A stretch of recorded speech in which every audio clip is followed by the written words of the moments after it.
Shalom Bapak Ibu yang terkasih di dalam Tuhan Yesus.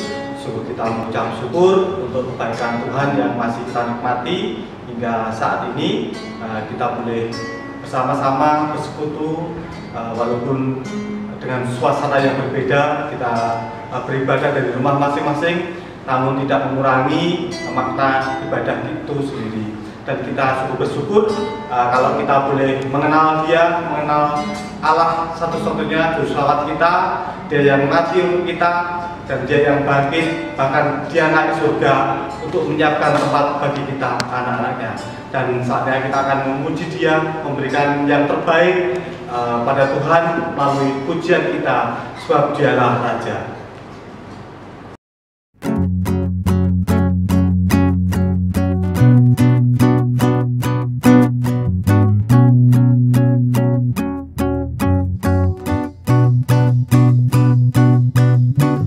Bersyukurlah kepadanya, bawalah pujian baginya, karena Dia Raja, oh Dia yang perkasa. Tuhanlah kekuatanku, makmur dan keselamatanku, Dia penolongku yang beri hidupku. Kau yang percaya, seluruh semesta sujud menyembah. Agunglah kebangkitanmu, mukjizat telah terjadi. Junjung kasih anugerahmu, Kau teguh dan mulia. Masyurlah perbuatanmu, Kau penyelamat hidupku.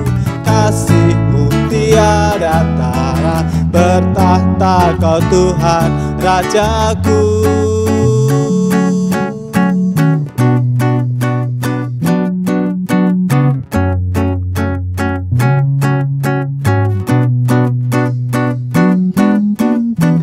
Bersyukurlah kepadanya, bawalah pujian baginya, karena Dia Raja, oh Dia yang perkasa.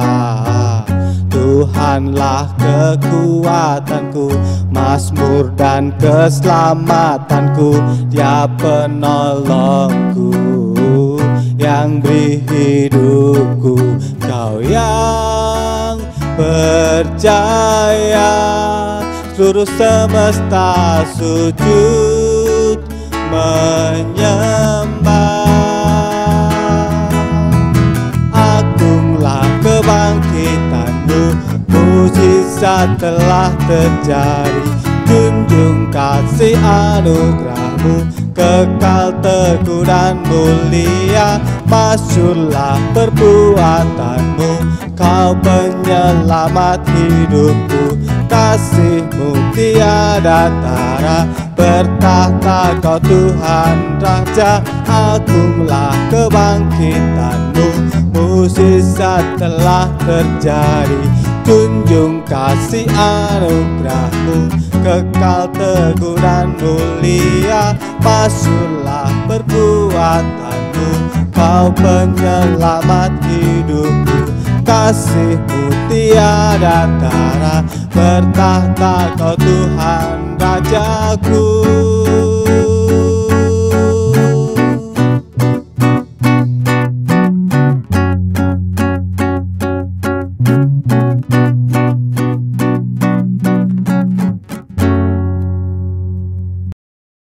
Semangat pagi, semangat siang, semangat sore untuk seluruh jemaat Tuhan yang dikasihi oleh Tuhan Yesus. Karena hingga pada saat ini, walaupun kita melewati berbagai kondisi hari ini, kita tetap kuat, tetap sehat, tetap semangat, karena Tuhan bersama dengan saya dan saudara sekalian. Dan hari ini saya dan Bapak Ibu saudara sekalian akan merayakan hari kenaikannya ke surga. Sekali lagi, kita sedang merayakan hari kenaikannya ke surga. Baik, hari ini kita akan belajar firman Tuhan dari Kisah Para Rasul dan dari beberapa ayat nanti Kita lihat nas kita, Kisah Para Rasul 1 ayat 9 sampai dengan ayat yang ke-11. Demikian firman Tuhan. Maka bertanyalah mereka yang berkumpul di situ, Tuhan, maukah engkau pada masa ini memulihkan kerajaan bagi Israel? Jawab Yesus, jawabnya, engkau tidak perlu mengetahui masa dan waktu yang ditetapkan Bapa sendiri menurut kuasanya. Tetapi kamu akan menerima kuasa kalau Roh Kudus turun ke atas kamu, dan kamu akan menjadi saksiku di Yerusalem dan di seluruh Yudea dan Samaria dan sampai ke ujung bumi. Nah, kita ke nas kita ayat 9. Sesudah ia mengatakan demikian, terangkatlah ia, disaksikan oleh mereka, dan awan menutupinya dari pandangan mereka. Ketika mereka sedang menatap ke langit, waktu ia naik itu, tiba-tiba berdirilah 2 orang berpakaian putih dekat mereka dan berkata kepada mereka, hai orang-orang Galilea, mengapakah kamu berdiri melihat ke langit? Yesus ini yang terangkat ke surga, meninggalkan kamu, akan datang kembali dengan cara yang sama seperti kamu melihat dia naik ke surga. Amin. Tuhan Yesus memberkati. Kita berdoa. Ya Tuhan, firman-Mu sudah kami baca. Kami sangat butuh Engkau Roh Kudus. Menerangi hati kami, menerangi firman-Mu, supaya kebenaran firman ini bukan hanya sekedar menjadi pendengaran kami, menjadi pemahaman kami, tapi sungguh-sungguh menjadi rema, bahkan hidup dalam hidup kami, kala kami menghidupi kebenaran ini dalam hidup kami dari hari ke hari. Pimpin kami dalam firman ini, dalam kami mendengar dan menikmatinya, Roh Kudus yang beracara. Dalam nama Tuhan Yesus kami berdoa. Amin. Sekali lagi jemaat Tuhan yang saya kasih dalam Tuhan Yesus, saya mau bertanya ulang. Setiap kali kita mengadakan perayaan tentang kenaikan Yesus ke surga, apa sih manfaat yang begitu istimewa yang Bapak Ibu Saudara dapat dari kenaikan Yesus ke surga? Apa? Ada? Silakan jawab di rumah masing-masing ya. Tapi dari firman Tuhan dan beberapa ayat firman Tuhan yang akan kita baca hari ini, kita akan belajar beberapa hal yang bagi saya manfaat yang sangat istimewa, yang kadang-kadang kita lupa. Sebenarnya ini kebenaran yang luar biasa bagi saya ya. Mudah-mudahan ini menjadi berkat bagi Bapak Ibu Saudara hari ini. Ya. Dari firman Tuhan ini dan beberapa ayat yang akan kita baca nanti, kita akan melihat manfaat yang sangat istimewa dari kebangkitan atau kenaikan Yesus ke surga bagi saya dan Bapak Ibu Saudara, bagi iman saya, bagi iman Bapak Ibu Saudara sebagai pengikut Yesus. Yang pertama, kita melihat di ayat nas kita ya. Di ayat nas kita dikatakan di sana, sudah perhatikan di sana. Sesudah ia mengatakan demikian, terangkatlah ia, disaksikan oleh mereka. Lalu awan menutup. Jadi kalau kita berbicara kata terangkat, berarti kemana itu? Ya, dan ada awan yang menutup. Dikatakan di sana kan ada awan yang menutup. Berarti berbicara tentang langit. Berarti berbicara tentang sesuatu di luar dari bumi ini. Dan ditegaskan lagi di sana bahwa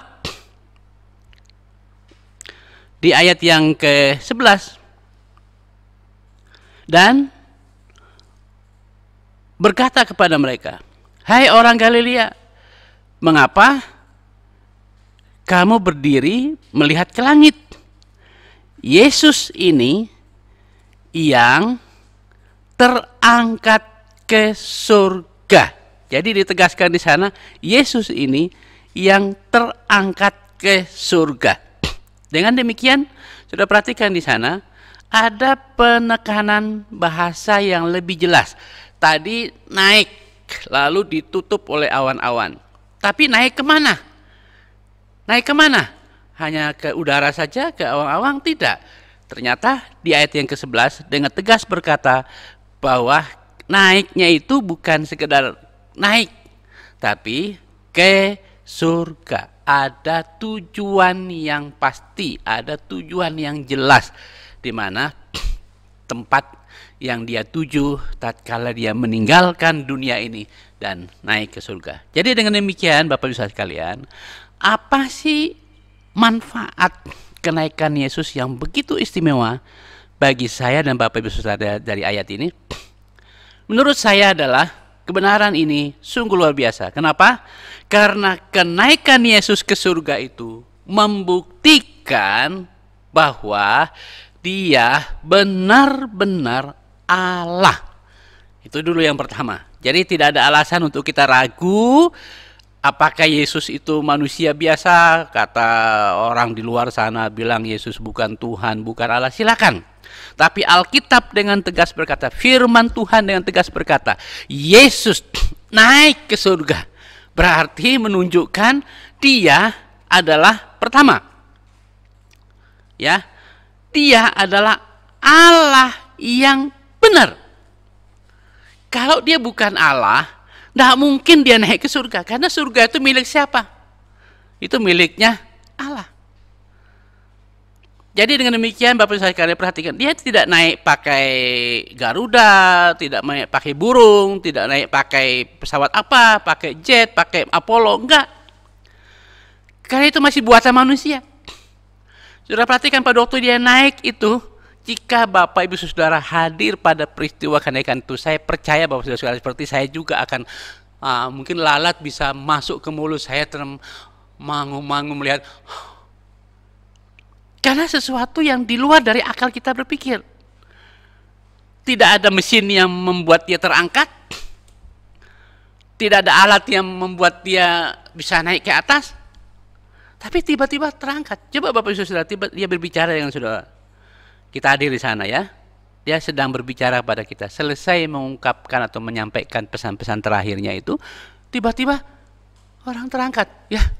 Nah, Bapak Ibu Saudara bisa bayangkan, kalau terangkat tuh apa yang akan terjadi? Karena itulah para muridnya ini pun, orang-orang Galilea ini pun, ya, saya percaya mereka itu bingung, termangu-mangu. Hah? Ada apa ini? Kok bisa? Kok bisa? Mungkin ada yang coba, mungkin ya. Karena murid-muridnya pada waktu Yesus berjalan di atas air itu ada yang coba ikut jalan, dan Petrus bisa. Tapi setelah Petrus mulai lihat di sini sana, terpengaruh oleh dunia sekitarnya, dia tenggelam lagi. Saya kira pasti juga ada anak-anaknya itu atau murid-muridnya yang ada di sana itu pingin juga. Ya, jangan-jangan ada yang coba-coba lompat, loh, kok nggak bisa gitu ya? Coba-coba lompat, kok nggak bisa gitu. Ya, kalau saya hadir di sana pasti saya pingin juga. Tuhan, mau saya ikut gitu ya, sekalian naik gitu. Tanpa saya bisa naik ke surga. Ya, jadi karena itu Bapak sekalian, hal ini menunjukkan sekali lagi kenaikan Yesus ke surga membuktikan, menunjukkan bahwa Yesus benar-benar Allah tanpa sedikit pun kita ragu kepadanya. Amin saudara sekalian. Karena dia bisa mengalahkan alam ini, bisa mengatasi alam ini, bisa mengatasi yang namanya gravitasi bumi ini. Ya, coba saudara lompat hari ini. Ayo, siapa yang berani tanpa sayap terbang? Dah mungkin. Ya. Karena itu saudara sekalian, kita melihat di sini ya, bukti pertama, sungguh luar biasa. Ini yang membuat saya begitu bangga sekali percaya kepada Tuhan Yesus, begitu bangga menjadi pengikut Yesus, karena saya tidak salah pilih Tuhan. Saya tidak pilih manusia, saya tidak pilih yang tidak bisa naik ke surga. Saya pilih Yesus yang benar-benar Allah, dan dibuktikan tatkala dia naik ke surga. Ya, jadi benar-benar Allah. Dia telah mengalahkan maut, menang atas maut. Dia telah mengalahkan neraka, menang atas neraka. Karena itu dia bangkit dari antara orang mati, tidak berhenti sampai bangkit, hidup saja selama kurang lebih 40 hari bersama dengan murid-muridnya di dunia ini, menunjukkan bukti-bukti bahwa dia benar-benar hidup. Setelah itu dia menyampaikan pesan terakhir, dia naik ke surga. menunjukkan bahwa dia benar-benar Allah. Ya, selain dia menunjukkan bahwa dia benar Allah, bukti bahwa dia benar Allah di situ selain dia mengalahkan maut naik ke surga, dia adalah pemilik surga itu. Allah yang benar adalah pemiliknya surga.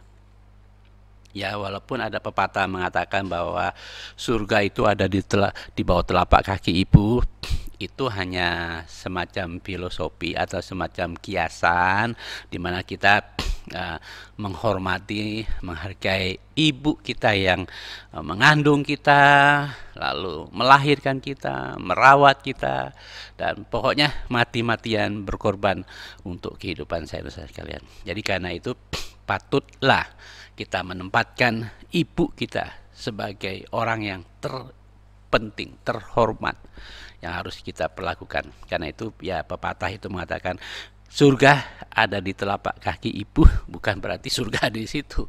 Ya, surga itu tidak di dunia ini, dan itu hanya kiasan untuk kita mau menghormati orang tua kita. Nah, Bapak Ibu sekalian, jadi Yesus benar-benar Allah. Yang pertama, bahwa dia telah mengalahkan maut, telah mengalahkan neraka, telah mengalahkan kuasa kegelapan, lalu bangkit dari antara orang mati dan membuktikan dia benar Allah, dia naik ke surga. Kedua adalah bahwa dia benar-benar Allah dengan apa? Dia menunjukkan dirinya sebagai pemilik surga itu.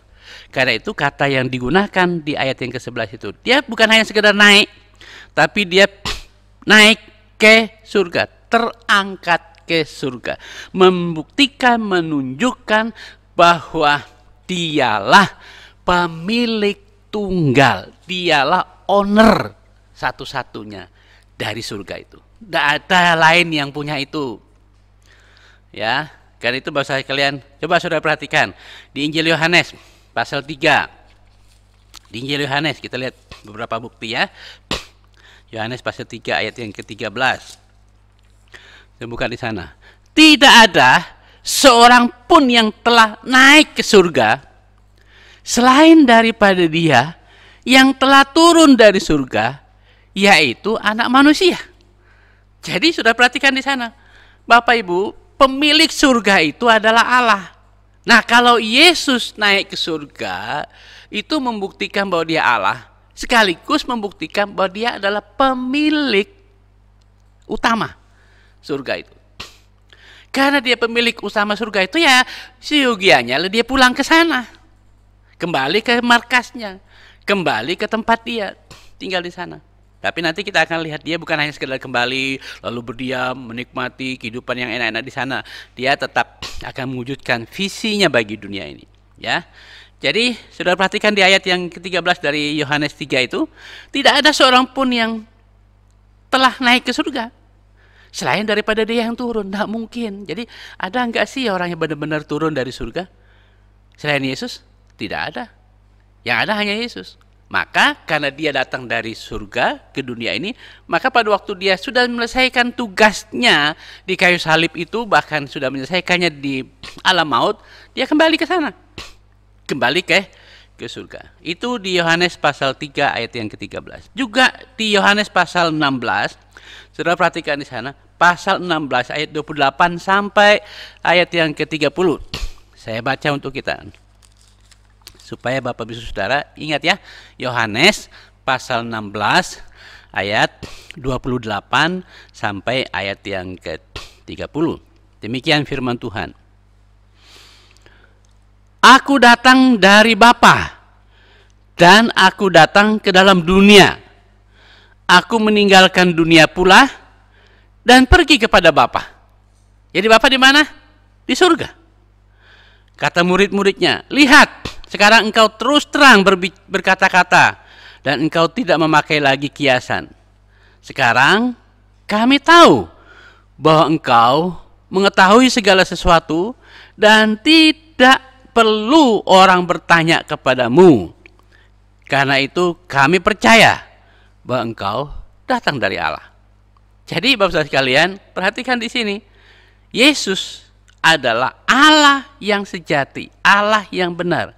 Dibuktikan, ditunjukkan tatkala dia menang atas maut, naik ke surga, dan kembali kepada tempatnya, yaitu surga, sebagai pemilik surga itu. Jadi satu-satunya owner, pemilik surga itu Yesus, yang adalah Allah itu. Karena itu Bapak Ibu sekalian, tidak sembarangan orang masuk ke surga itu tanpa melalui pemiliknya.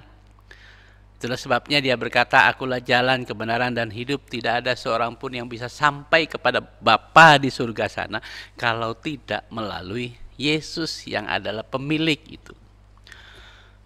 Kalau Bapak Ibu Saudara masuk ke rumah orang tanpa melalui pemiliknya, tanpa melalui seizin pemiliknya, saudara dianggap apa? Saudara dianggap apa? Ya kalau hanya sekedar dianggap. Nah, kalau digebuki, kalau dilapor, diteriakin, wah maling. Nah, ya kan? Jadi Bapak Ibu sekalian, jangan berpikir sederhana bahwa wah surga itu saya bisa buat seperti ini supaya saya bisa masuk surga.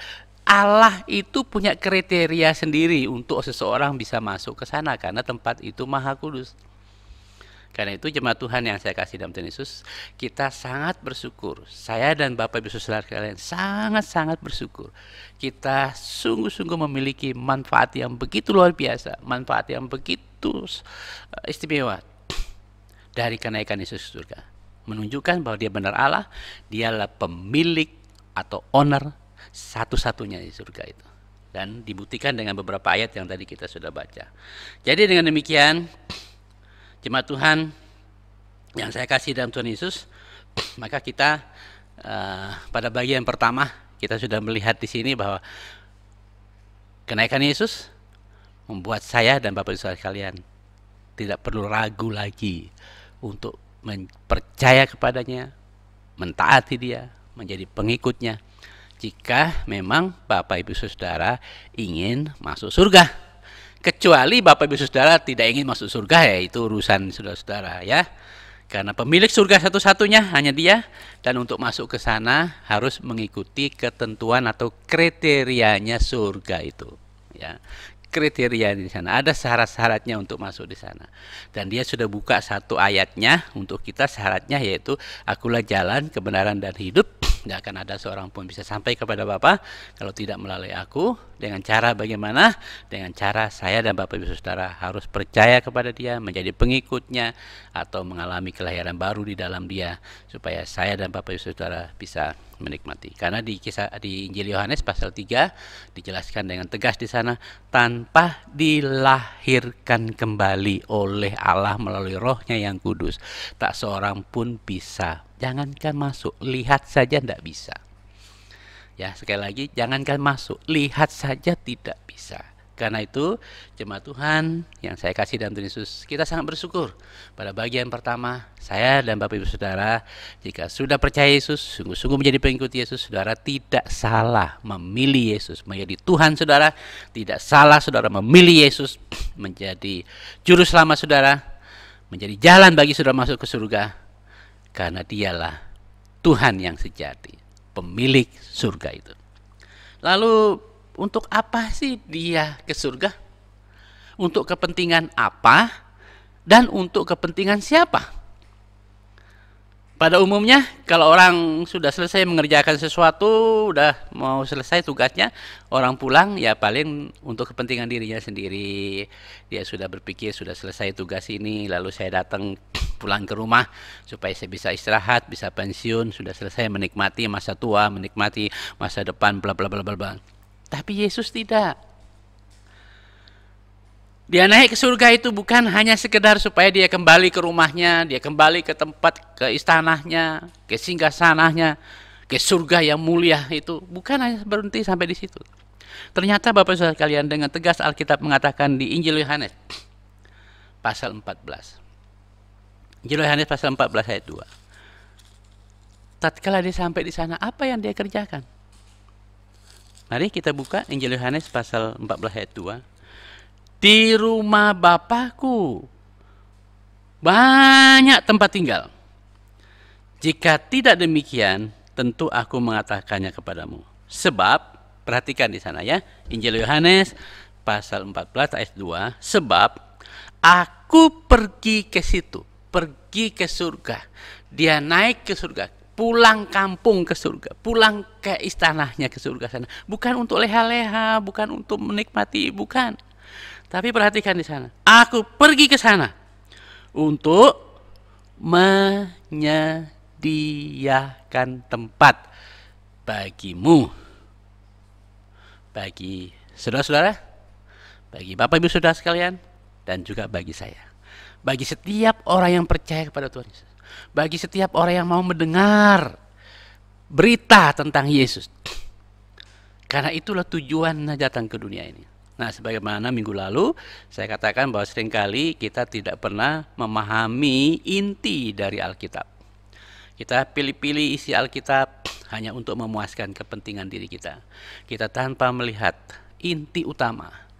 Alkitab itu adalah inti utamanya bicara tentang visi dan misi Allah yang disebut dengan hati Bapa.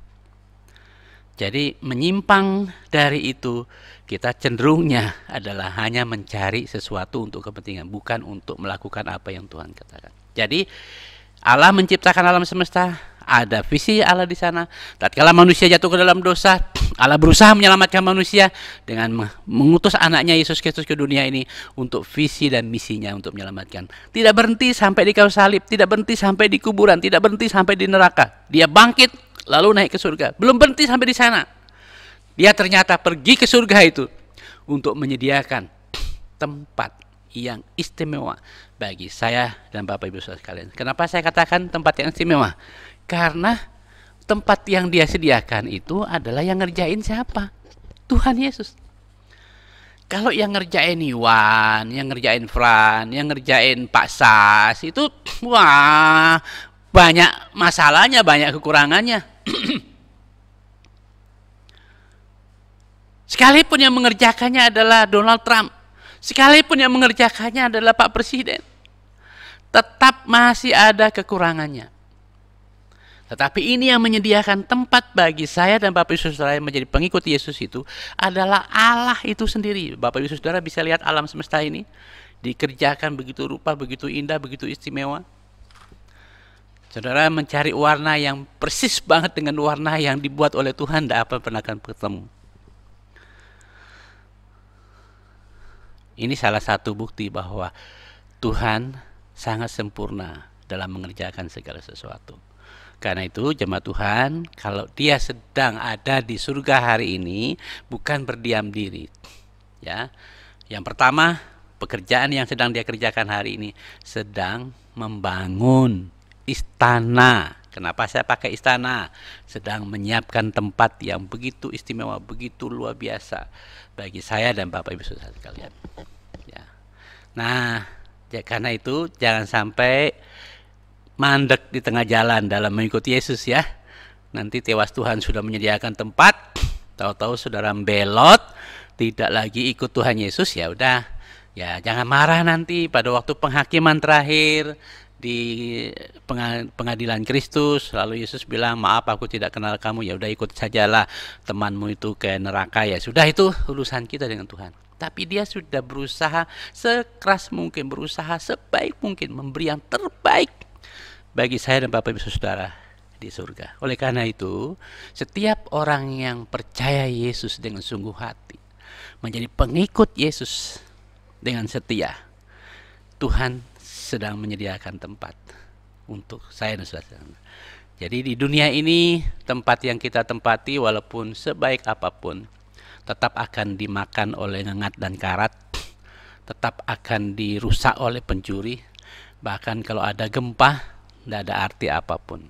Tapi di surga, rumah tempat yang Tuhan sediakan untuk saya dan Bapak Ibu sekalian, akan dimakan oleh ngengat dan karat.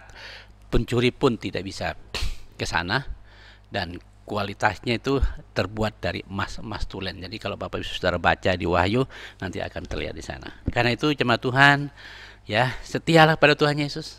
Walaupun ada begitu banyak tekanan hidup, walaupun ada begitu banyak persoalan, walaupun ada begitu banyak tantangan, ya, kita sedang diuji iman saya dan saudara sekalian hari ini dengan adanya virus corona ini berdampak kepada ekonomi di sini sana, ini bisa saja menjadi sebuah ujian bagi kesetiaan, kesungguhan seseorang untuk menjadi pengikut Yesus. Jika dia lemah iman, dia sedang kesulitan ekonomi, sedang ini bisa saja ditawarin di sini sana, tapi dengan embel-embel ini, itu, dan sebagainya. Saudara-saudara, ingat, saudara mau percaya kepada Allah yang benar atau kepada yang lain. Yang kedua, jadi karena itu hanya yang berhak masuk ke tempat yang disediakan oleh Yesus di surga itu adalah mereka yang sudah menjadi warga kerajaan surga. Dengan cara bagaimana?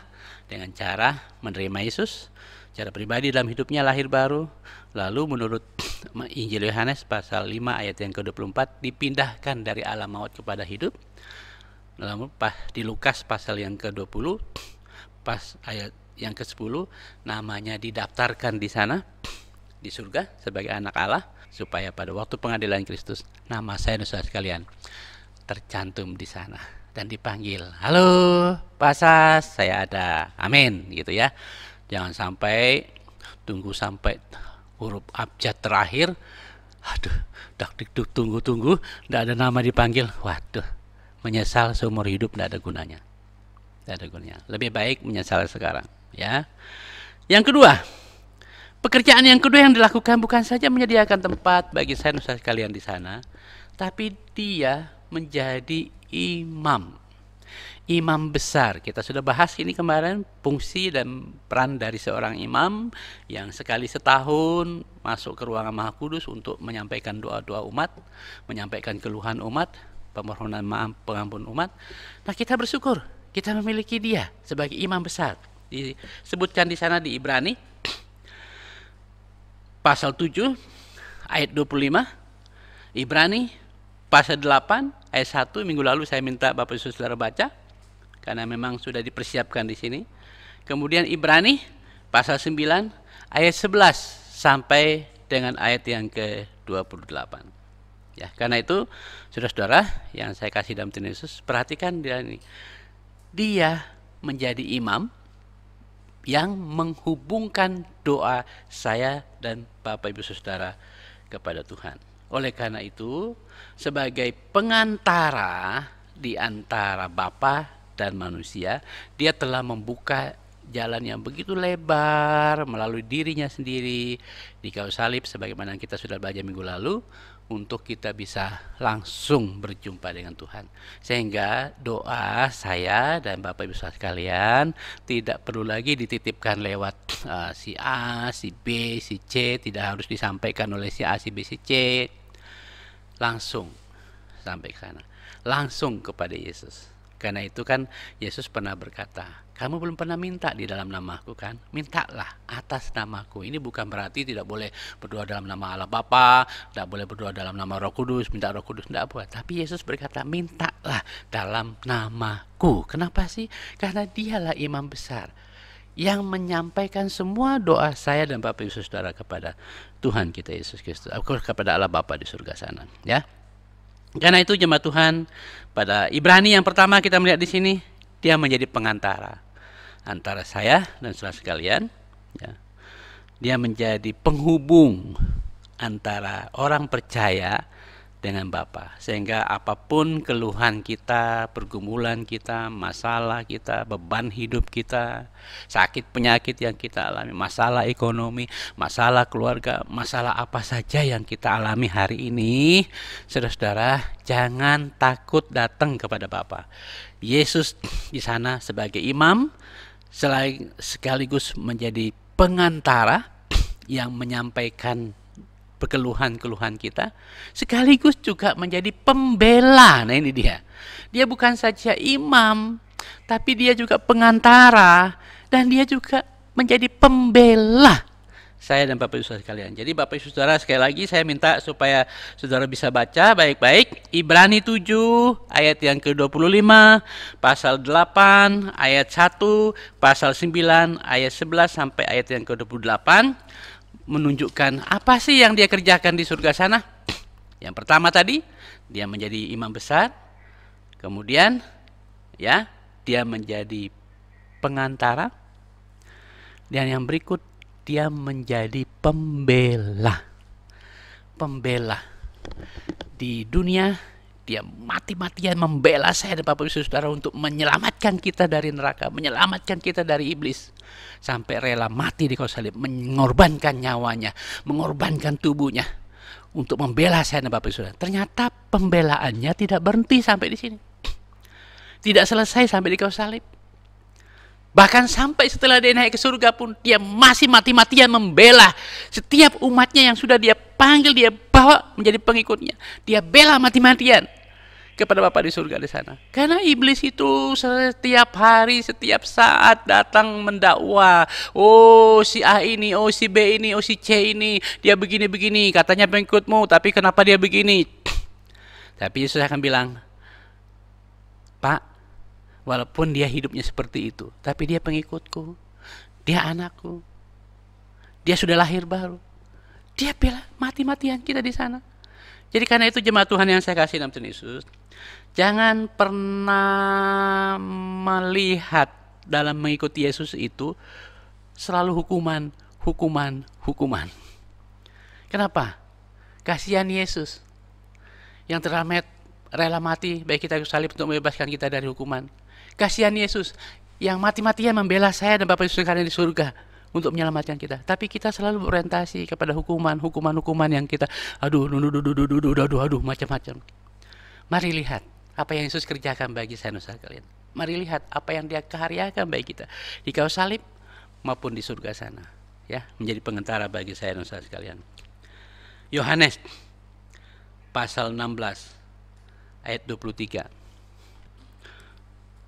Dan pada hari itu kamu tidak akan menanyakan apa-apa kepadaku. Aku berkata kepadamu, sesungguhnya segala sesuatu yang kamu minta kepada Bapa akan diberikannya kepadamu dalam namaku, dalam nama Yesus yang hari ini sedang menjadi imam besar, pengantara, dan menjadi pembela saya dan Bapak Ibu Saudara di surga. Ya. Sampai sekarang kamu belum meminta sesuatu apapun dalam namaku. Mintalah, maka kamu akan menerima, supaya penuhlah sukacitamu. Nah, jangan-jangan kita selama ini cuma mengeluh kepada orang. Kita tidak pernah mengeluh kepada Tuhan. Ya, datanglah kepada Dia. Dia mendengar, Dia sedang menunggu saya dan Bapak Ibu sekalian untuk menyampaikan keluhan kita kepada Dia di sana. Ya, semuanya ini kukatakan kepadamu dengan kiasan. Tapi akan tiba saatnya aku tidak lagi berkata-kata kepadamu dengan kiasan, tetapi terus terang memberitakan Bapa kepada kamu. Pada hari itu kamu akan berdoa dalam namaku, dan tidak aku katakan kepadamu bahwa aku meminta bagimu kepada Bapa, sebab Bapa sendiri mengasihi kamu. Perhatikan. Jadi kita tidak perlu lagi ragu-ragu kepada Bapa apakah Bapa mengasihi. Perhatikan, dia bilang Bapa sendiri mengasihi kamu karena kamu telah mengasihi aku. Jadi kalau kita ingin Bapa mendengar doa kita, mendengar keluhan kita, ya kasihilah Yesus, ya, maka Bapa akan mengasihi kita karena kita mengasihi Yesus, anaknya itu. Ya, perhatikan nih, sebab Bapa sendiri mengasihi kamu. Kenapa?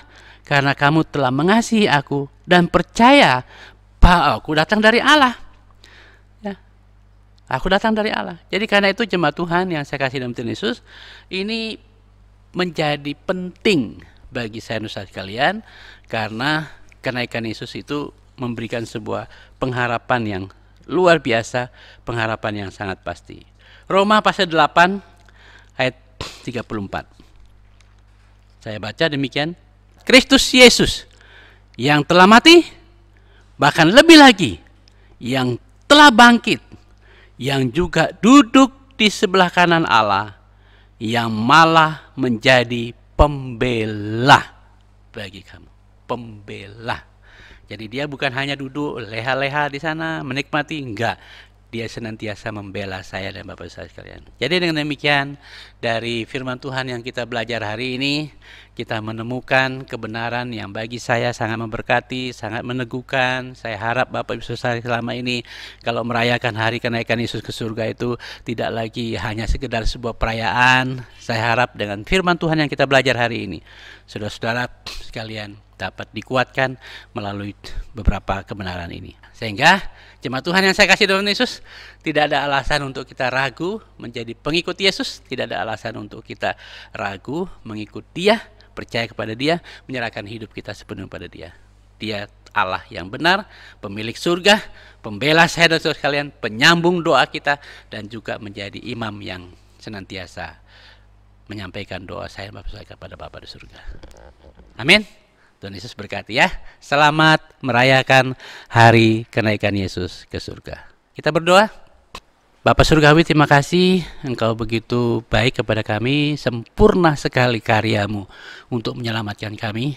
Tidak hanya di kayu salib, tidak hanya berhenti sampai di kuburan di alam maut, tapi juga sampai hari ini Engkau ada di surga sana untuk menyediakan tempat bagi kami, menjadi pembela kami, menjadi imam besar, dan menjadi penghubung atau pengantara antara kami dengan Bapa. Kami sangat bersyukur Bapa, dan terima kasih teguhkan kami di dalamnya. Dan karena itu apapun menjadi pergumulan kami hari ini, masalah yang kami hadapi, sakit penyakit Tuhan sembuhkan, yang sakit Tuhan sembuhkan, juga pekerjaan, pergumulan dari setiap anak-Mu Tuhan, tentu semua anak-anak-Mu hari ini, baik itu di luar dari jemaat ini maupun juga dalam jemaat ini, merasakan dampak dari atau akibat dari COVID-19 ini, di mana sebagian mengalami masalah dengan pekerjaan, bisnis, dagangan, ekonomi, dan semua ini kami tetap bersandar pada Engkau Tuhan. Engkau sumber hidup kami, Engkau pengantara kami, Engkau penyambung doa kami, Engkau pembela kami. Tolonglah Tuhan, belalah umat-Mu Tuhan, belalah anak-anak-Mu, belalah pengikut-pengikut-Mu yang setia hari ini Tuhan, membela mereka, dan kuatkan kami Tuhan, memberkati. Demikian juga pendidikan dari setiap anak-Mu Tuhan, Kau berkati juga pergumulan-pergumulan apa saja dalam kehidupan rumah tangga dan keluarga anak-Mu Tuhan. Demikian yang bujang, Tuhan juga menolong mereka supaya mereka juga tetap memandang pada Tuhan dalam persiapan mereka mencari teman hidup, supaya sungguh mencari teman hidup yang takut akan Engkau, menjadi pengikut setiamu Tuhan.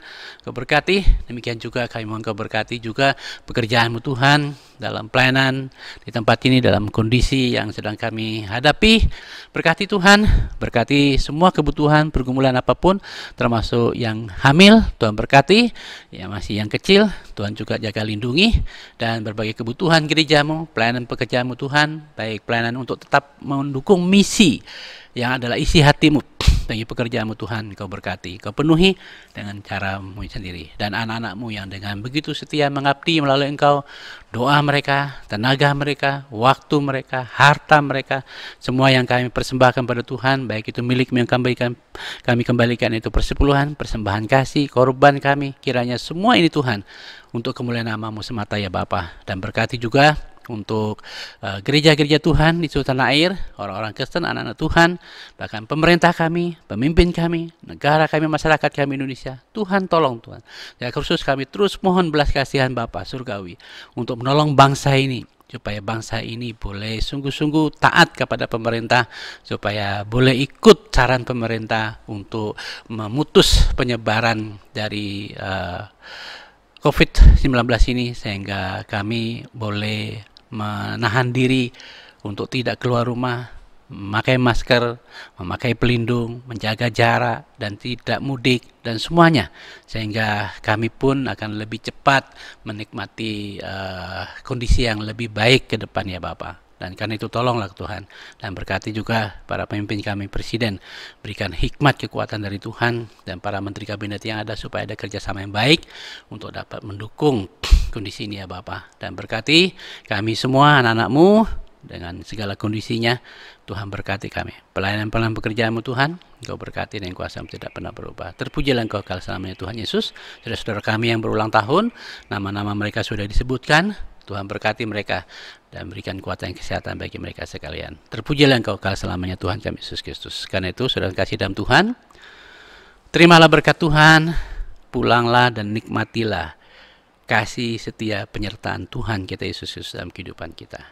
Dia yang adalah Tuhan kita, Tuhan yang sejati, Allah pemilik hidup kita, pemilik surga, akan senantiasa menyertai, memberkati, memelihara saudara-saudara sekalian dan saya secara utuh, baik jiwa, roh kita, bahkan tubuh kita terpelihara di dalam tangan kuasa yang tidak pernah berubah mulai hari ini sampai Yesus datang kali yang kedua menjemput kita, anak-anaknya. Amin, amin, amin. Mari Bapak Ibu sekalian, kita akan memberikan yang terbaik kepada Tuhan melalui persembahan, dan sementara persembahan dijalankan, kita akan memuji Tuhan.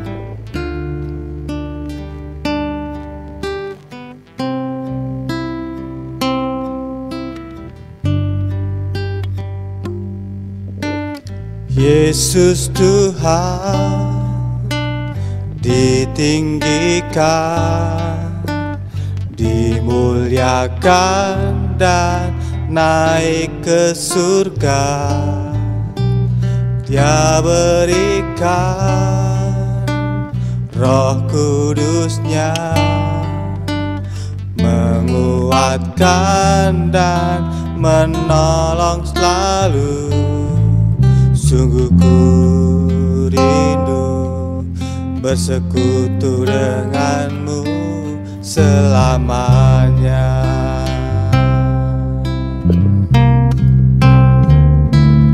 Allah Roh Kudus jamah hatiku dengan urapanmu, rindu selalu dekat denganmu, dia di hadiratmu.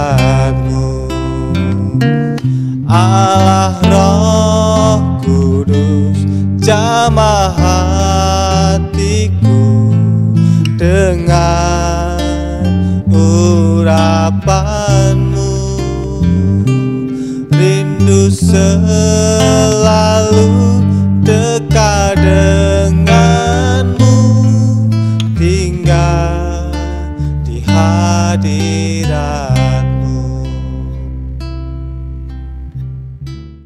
Demikianlah ibadah kita pada hari ini. Tuhan Yesus memberkati.